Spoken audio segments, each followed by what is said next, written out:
নমস্কার, এটা একটা রবিবারের গল্প। অনেক দিন থেকেই ভাবছিলাম একটা রেস্টুরেন্টে যাব, আর কাল তো আমার জন্মদিন আছে, তাই নিজেকে একটু স্পেশাল ফিল করানোর জন্য আজ চলে গিয়েছিলাম মেদিনীপুরের আপনা ধাবাতে। এটা যুগনিতলা বাস স্ট্যান্ড থেকে কিছুটা এগিয়ে গেলেই দেখতে পাবেন। শুনেছি এখানকার অ্যাম্বিয়েন্স নাকি অসাধারণ, তো চলুন ভেতরে যাওয়া যাক। আর ভেতরে গিয়ে খাবার দাবার অর্ডার করার আগে রেস্টুরেন্টের অ্যাম্বিয়েন্সটা ঘুরিয়ে দেখাই, চলুন।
এখানে একটা ইন্টারেস্টিং জিনিস দেখুন, কড়াইটাকেই বেসিন বানিয়ে ইউজ করছে।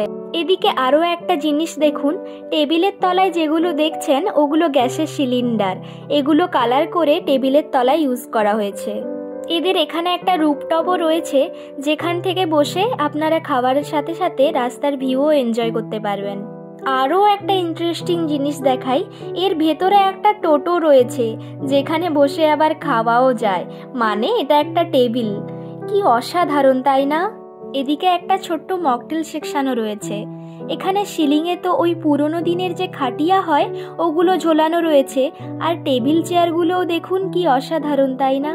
আর এটা হচ্ছে ওয়াশরুম। এখানে আর কি বা দেখাবো, আসলে একটু ফটো তুলতেই এসেছিলাম। তো চলুন এবার খাবার দাবার অর্ডার করা যাক, আর সঙ্গে আপনাদের মেনু কার্ডটাও শেয়ার করে নিচ্ছি।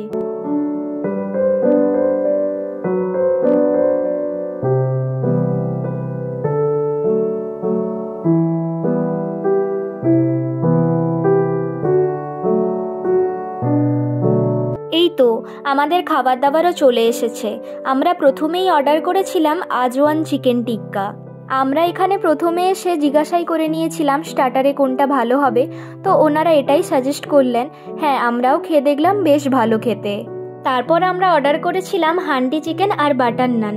এটা অর্ডার করার সময় একটু ভয়ই লাগছিল কেমন খেতে হবে, বাট খেয়ে দেখলাম সত্যিই অসাধারণ। এখানকার হান্ডি চিকেনটা তো আমার বেস্ট লাগলো। তো তারপর মশালা কোল্ড ড্রিঙ্কস খেয়ে আজকে ডিনারটা কমপ্লিট করলাম। তো যাই হোক, আজ তবে আসি, সকলে ভালো থাকবেন।